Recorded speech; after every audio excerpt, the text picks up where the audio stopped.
Hey, I'm Charles Hoffman. I'm a music producer and educator currently working full-time in the music industry.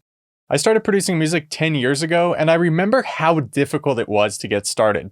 I was someone with no musical background whatsoever, so I had to learn everything from scratch. All I knew was that I wanted to produce music, but I had no idea where to start.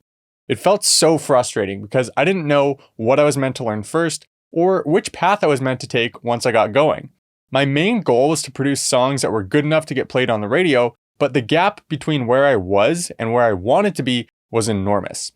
There was this mysterious gray area that I flung myself into, absorbing whatever information I could find online or in textbooks, no matter how obscure it seemed, as long as it was related to music production. Eventually, after about a year or two, I didn't feel so lost anymore. I genuinely knew what I needed to learn and accomplish, but it wasn't obvious at first. When I went to music production school in LA, I worked through a structured program, and when I graduated, I was finally making music at the level I had always wanted to. All in, it took me about 5 years to get to a point that I was really confident in my music, but I could have gotten there a lot sooner, and potentially on my own without going to school, if I had an outline to point me in the right direction, starting from square one. For this reason, I've put together a free music production roadmap that you can use to push through that tedious beginner phase of producing music. Most people want to get to a point where producing music becomes fun, and writing a song isn't this overwhelming monster anymore. There's a handful of stuff you need to learn to get to that point, but with everything you need to know laid out in front of you, you can focus on the things that matter most and zip from point A to point B instead of running around in circles like I did. Alright, so step one is produce your first song, which I'm sure sounds ridiculous as the first step, but hear me out. To produce music, you need to download a piece of software called a Digital Audio Workstation, or DAW. This will let you record, edit, and process audio on your computer. Learning how to use this software, at least at a basic level, is the first challenge that you'll need to overcome, and one of the best ways to learn how to use a DAW is by working with it. It's unrealistic to expect you to just dive in and write a song on your own at this point, which is why you should follow along with a video of someone else producing a song from start to finish. Just copy each step that they go through and make sure that they're using the same DAW as you. Without a doubt, this is the best way to get your feet wet. As the person you're following along with starts turning knobs and you do the same thing in your project, concepts will start clicking into place. Assuming it's a good tutorial, you can follow along step by step, rewind the video if you need to, and work at your own pace. As a total beginner, you want to put yourself in a position where you're making fast progress and constantly moving forward so that you don't lose your momentum and give up. Music theory is musically related information that will help you write songs that bring about certain emotions. Instead of programming random notes on your computer and hoping for the best, you can use music theory to quickly and intentionally write a happy song, a sad song, or a song with mixed emotions. Learning music theory turns writing songs from this random and chaotic thing into a streamlined and structured process. A lot of people hear the words music theory and think of extremely complex songs written by Beethoven or other famous composers, but the truth is, you don't need to have the most advanced understanding of music theory to write great songs. A lot of modern songs are pretty simple. This is good news because learning basic music theory doesn't take that long. I recommend learning about the following music theory concepts in the order that they're listed.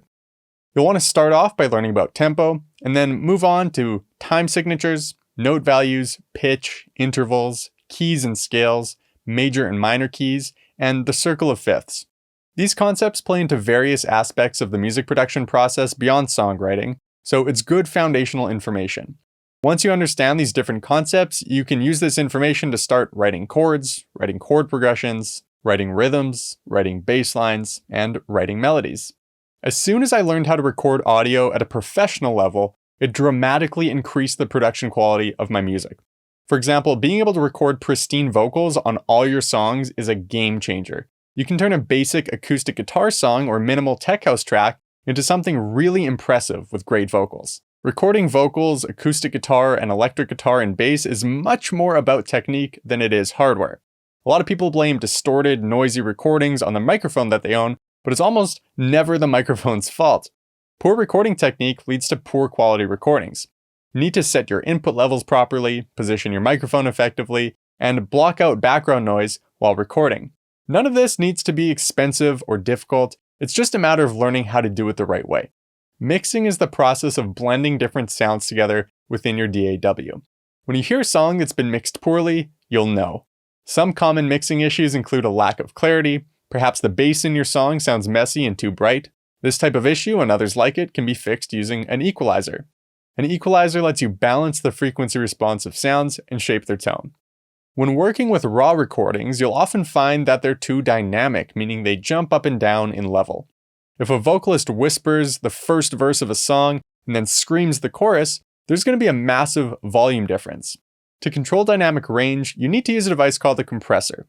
When you dial in the right settings, a compressor will automatically control the level of sounds for you and keep your levels in check. Sometimes you'll find yourself working with sounds that appear thin and brittle. You can beef them up and give them more body using a saturator, which applies compression and distortion to your audio. The distortion dirties things up and provides some desirable thickness, while the compression keeps your levels from getting out of control. The last two types of devices that you should familiarize yourself with include reverbs and delays. A reverb recreates the sound characteristics of different spaces like concert halls, dampened rooms, and chambers. When you run the instruments of your song through a reverb, it will sound like they're playing back in a common space. Some reverbs emulate the sound of specific real-world spaces like the Sydney Opera Hall.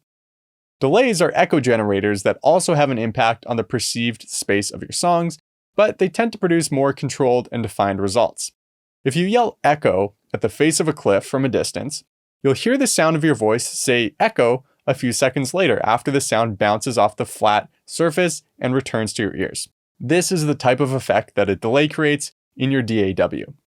If you know how to use an equalizer, compressor, saturator, reverb, and delay, you can mix 90% of songs. There's a reason these tools are included with every DAW as stock effects. In some situations, you might need to reach for a unique tool like pitch correction software, but mastering these 5 fundamentals is going to provide the biggest return on your time investment when it comes to mixing. They'll let you fix a majority of the most common mixing issues that you come across.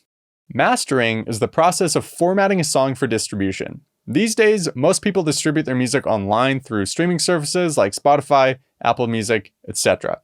When you go to export a song from your DAW, there are certain file types, sample rate, bit depth, and headroom settings that you want to use, but that part of the mastering process is pretty straightforward. Most digital music distributors like DistroKid, which place your music in these online platforms, tell you which settings to use when you export your music. One of the main goals when mastering a song is to ensure playback quality across various listening devices. You want your song to sound nicely balanced and impactful, whether you're listening to it with earbuds, in your car, or through the sound system at a festival. To optimize playback, you can apply different forms of master bus processing to your song. Every recording in your DAW is assigned to its own track or channel. You can apply processing to each channel individually using the mixing tools that I mentioned. After that, the signal from each channel sums together, and it's at this point that you have the opportunity to process your song as a whole, add some flavor, polish things up, and deal with playback optimization. Believe it or not, equalizers, compressors, and saturators are also common mastering tools, so learning how to use these devices is going to help you master your music too. Another device that you'll want to learn how to use is called a limiter. You usually apply a limiter as the last effect on your master bus, and it's used to maximize the loudness of your songs. To recap the roadmap that I put together for you, you want to start by producing your first song. Make sure to follow along with a step-by-step tutorial to get through this without any hiccups. Next, you'll want to learn about the basics of music theory and apply that to writing chord progressions, rhythms, bass lines, and melodies. Learning how to record professional quality audio will have the next most significant impact on the quality of your music.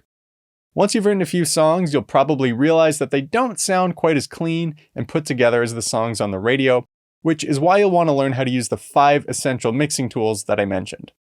As soon as you start pumping out killer quality mixes, you can focus your efforts on mastering and optimizing the playback quality of your music for various listening devices. You now have a compass to help keep you pointed in the right direction, but you've still got a lot of research ahead of you.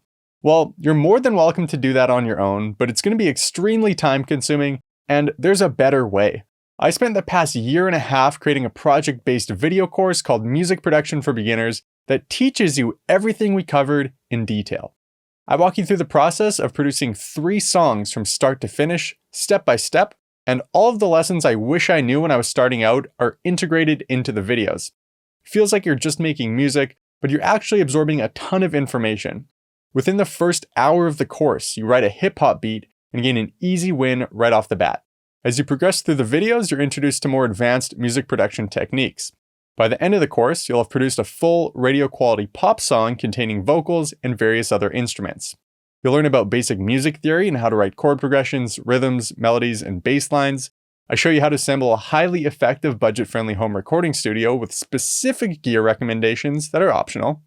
I give you the blueprint for a cheap DIY recording booth.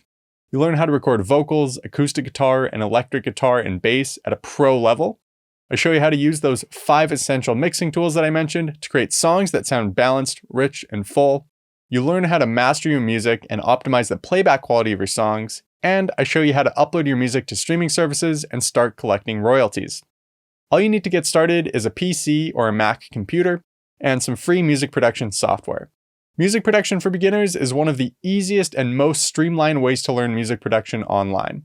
If you want to save a ton of time and skip ahead to the fun part of making music, click the link to learn more and produce your first song today.